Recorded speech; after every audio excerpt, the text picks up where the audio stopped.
Well, counsel, if you want to point at me, I'll tell you exactly what I know about this case. So if you want to make dispersions against the court, go for it. Let's roll. But what we also know is that Courtney came home and said, I think I hit someone. She deleted a message that said, I wish I would have called 911. That's why. Go ahead. Want to come at me? Let's do it. Quite frankly, it was appropriate, but now knowing what I know, I would actually raise it beyond that. Miss Waldick was quote unquote fucked up. This woman hit somebody while driving drunk, drove home like nothing ever happened, and deletes 150 texts. And then 6 days later, when the police arrive to her house, she claims she hit a deer. Her hearing before, she already got a reasonable bond and stayed compliant for 2 months. So her defense attorney right now thinks this hearing is routine. But the problem is the prosecutor just handed the judge details he didn't have at the arraignment. And that really shifts the tone in the courtroom. Let's dive in. Happened with Courtney Waldick. The date time set for our second probable cause conference. At this time, if Waldick is inclined to waive her right to preliminary exam, and we've gone over those rights. Yes, I do waive, but in case this affects her pretrial date, I'd like to address bond if you have. All right. So before I set the date, you may address bonds. Go ahead. Your Honor, at the time my office charged this case, we requested a $100,000 cash surety bond. At this time, I am renewing that request. I understand that Ms. Waldick was given a $50,000, 10% bond at the time of her arraignment. When we were last before Your Honor, I did not have the benefit of certainly, I still don't have the court because the investigation continues to be ongoing. However, the information that is now available to me has grown substantially since we were last here. I will start off by going through essentially the timeline of what occurred here. In the early morning of January 21st, 2024, people that were commuting to work or other locations observed and discovered the body of Miss Shelley Mason lying on the side of Prospect. It was unknown at the time what occurred to Miss Mason, who killed her, and who was involved, but the police were rapidly able to put together an investigation that led to them to be able to identify Miss Waldick as the person that killed Miss Mason. On January 20th, the day of the crash, Miss Waldick had been to a baby shower. She then went to Ray's in Ypsilanti with her friends, where she was drinking with her friends. She was texting people that were not present, somebody who was either her friend or her boyfriend. She had texted things to her boyfriend about meeting up with him later.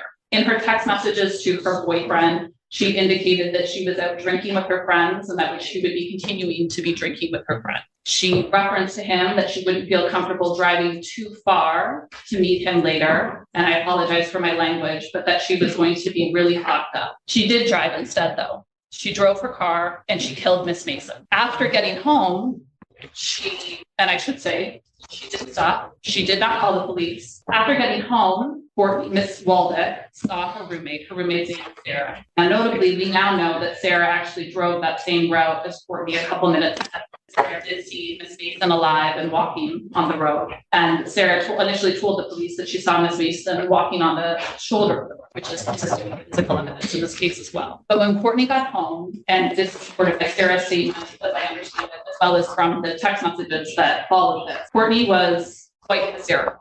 I'm going to call her Courtney. Courtney told Sarah that she had hit someone and that she needed to go back. Courtney and her roommate took over an hour to return to the scene. During this time, Courtney did not call the police. She did not ask for anybody to go out to the scene to help Miss Mason. Instead, she started texting her friends, her family. Her reaction to this was substantial and quite emotional. However, when Courtney came in for her interview with the police, which mind you was the Friday following, so she came in for her interview on January 26th. The crash occurred on January 20th. She told the police that she believed that she hit a deer. This deer had just kind of popped out of nowhere, that she saw it just coming at her. We know from our interview with Sarah, the roommate, that Miss Mason was walking down the road. Sarah saw Miss Mason a couple minutes ahead of Courtney, and that Miss Mason was walking down the road. But what we also know is that Courtney didn't think she hit a deer. Sarah has now told us that Courtney came home and said, I think I hit someone. Telling your roommate you hit a person and then telling the police you hate a deer isn't confusion. I mean, the first version was so honest, but the second version, that was just pretty much damage control. Stories don't magically evolve like that unless someone is trying to clean them up. I mean, it's just so obvious right now. And it just seems like the further she got from that night, the smoother the lie became. Sarah has confirmed for us that there was no mention of a deer. So when Courtney got home, thinking that she hit someone without calling the police or stopping to help that someone, she continued to tell her friends and her family what she had done and what stress she was under. She didn't call the police, leaving Miss Mason lying in the snow on the side of Prospect in who knows what condition. And I will say that the evidence of this case, Sarah, that it is possible that if Courtney had just called the police, Miss Mason might still be alive. That's why we have crimes like this. That's why the penalties for crimes like this are so substantial, because Miss Mason may have still been alive and may still be with us right now. Miss Mason was a mother, she was a daughter, and she was a grandmother. And that woman was left on the side of the road without anybody with any help being sent her way. But not only did Courtney not call the police and not attempt to save Miss Mason in any way. What I now know is that Courtney then deleted approximately 150 messages off her phone. She deleted those messages that I referenced earlier about her not wanting to drive so far. She deleted a message about her being fucked up. And I will make clear for the record, the message says, I'm going to be fucked up, not that she currently was when she sent it. She deleted a message that said, I wish I would have called 911. And she also deleted, got to live with it and get my car fixed ASAP. Deleting 150 text messages before handing over your phone literally tells everything. Nobody wipes that much unless they know exactly what's in there, especially when some of those texts were people telling you to call 911. I mean, that's the moment that hits so hard right now. You don't erase messages about saving a life unless you're protecting yourself first. I mean, that's a big choice. Deleted before her phone was turned over to the police. What she also did when she got home, and I know that defense counsel will argue that this was normal for her behavior, was she parked her vehicle in her garage. That car remained in the garage, and the garage door remained closed, as far as I understand it, with the garage inside. The police subsequently did a search warrant, and it wasn't until they were there with the search warrant that they were then given consent to go into the garage and discover the sheet. Your Honor, her guidelines, as I score them, are 19 months, 38 months, as I currently have them. My office requested a $100,000 cash surety bond at the time of charging this, and I am again renewing. Thank you, Your Honor. Response. Thank you, Judge. Obviously, I don't have to tell the court that Ms. Waldick stands here before you innocent until proven guilty. I'm not going to try the case in front of you, but I will address some of the things that were just said. First and foremost, there was an arraignment on January 28th where, as Ms. Hughes indicated, their office requested a $100,000 bond. A record was made. Prosecutor who attended the Zoom arraignment on that Sunday, myself, each made a record, and bond was set at $50,000, 10% with an alcohol tether. It's our argument to the court that that was not an unreasonable bond, nor was it an abuse of discretion. The fact that there's an ongoing investigation or this was charged early, that's not my client's fault. Maybe the prosecutor's office should have waited until the investigation was complete. With that said, Ms. Hughes indicates there was some drinking going on. My client turned herself in as a person of possible interest to the Washtenaw County Sheriff's Department to Detective Webb on January 26th. That date could have been sooner, and the police report indicates could have been sooner, but Detective Webb actually asked her to come in on Friday and not the Thursday beforehand. I appreciate Ms. Hughes said that no evidence that Ms. Waldick was quote unquote fucked up, but that maybe she had said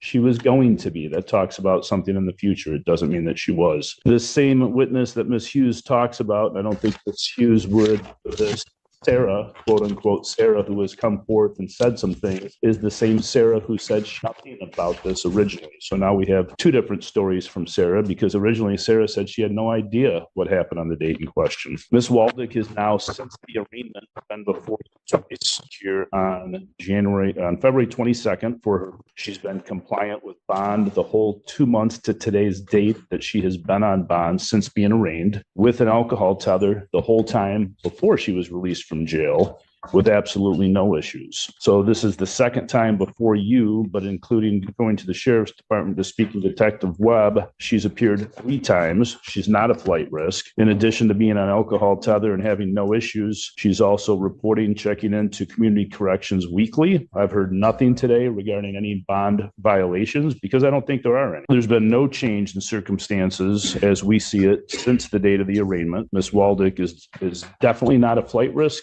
and she's not shown that she's a danger to the community in the past 2 months at all. Again, there's been no allegations of that. Judge, the Eighth Amendment of the U.S. Constitution indicates that the court shall provide a bail that is not excessive. Stack versus Boyle, 342 U.S. 1 and People versus Edmond 81 Mishap 743 says bail that is set in an amount higher than reasonably calculated to give adequate assurance that the accused will appear is excessive under the Eighth Amendment. Edmond goes on to say that courts have held that money bail is excessive if it is in an amount greater than reasonably necessary to adequately assure that the accused will appear when her presence is required. Court rules are designed to enforce these principles, Judge, and under these rules there's a double presumption that a pretrial arrestee will be released without any case bail requirement. And that's stated in 765.6, MCLA 765.6, that in part a person accused of a criminal offense is entitled to bail. The amount of bail shall not be excessive. Court rules go on to indicate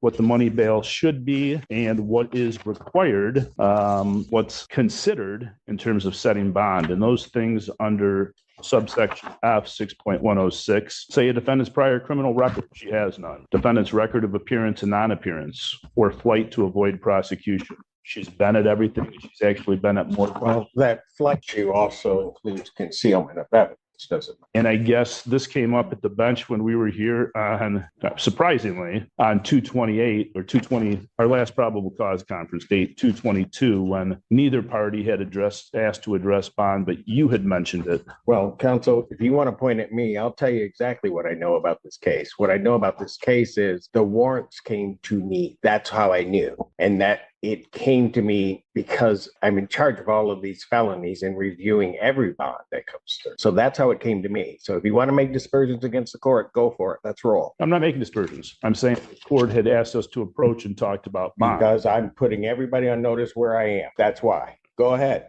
You want to come at me? Let's do it. When the judge literally said bring it on in a courtroom, that is not common at all. I mean, that is a warning shot at least. I don't know about you guys, but I could literally feel the temperature change. And like that moment on, I just feel like the defense attorney here knew instantly this wasn't the same bond hearing anymore.